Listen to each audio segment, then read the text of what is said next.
Bismillahirrahmanirrahim. Assalamualaikum warahmatullahi wabarakatuh. Hari ini anak-anak tahun 3 akan belajar sambungan daripada tajuk minggu lepas, Adab Menuntut Ilmu bahagian 2. Dalam buku teks ada pada muka surat 130. Baik, masih ingat ilmu yang wajib kita belajar? Kita dah belajar minggu lepas, ada 2 jenis ilmu yang wajib orang Islam belajar. Yang pertama, ilmu fardu ain. Yang kedua adalah ilmu fardu kifayah. Dua ni yang wajib orang Islam belajar. Harapnya masih ingat lagi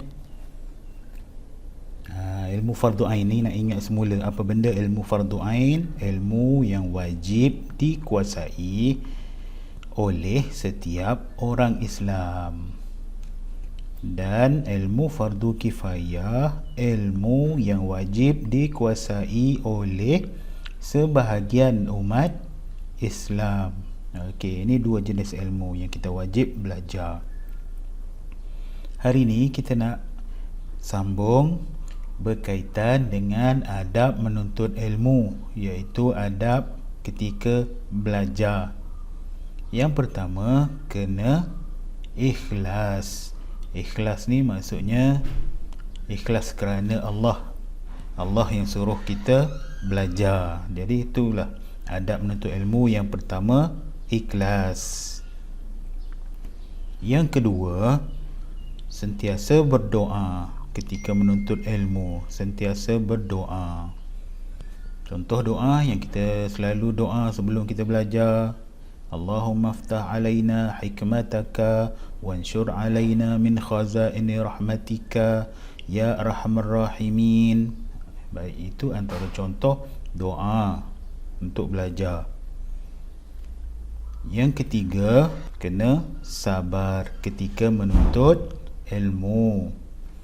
Tak boleh cepat-cepat balas, tak boleh cepat-cepat bosan, kena sabar. Yang keempat, menjaga masa. Menjaga masa. Adab menuntut ilmu, menjaga masa. Apa itu menjaga masa? Maksudnya kita gunakan masa untuk perkara yang baik. Jangan terlalu leka melakukan perkara yang melalaikan. Waktu belajar, kita belajar. Waktu main, baru boleh main. Okey, itu maksud menjaga masa. Kita tengok balik, ada 4 ni adab belajar. Yang pertama tadi, ikhlas. Kedua, sentiasa berdoa. Ketiga, sabar. Keempat, menjaga masa. Okey, penting untuk kita amalkan adab ketika menuntut ilmu, ketika belajar. Kenapa penting kita amalkan adab menuntut ilmu? Supaya yang pertama, mudah faham. Mudah faham apa yang kita belajar. Kedua, supaya ilmu bertambah berkat. Ilmu bertambah berkat maksudnya kita ingat ilmu tu, kita boleh amalkan.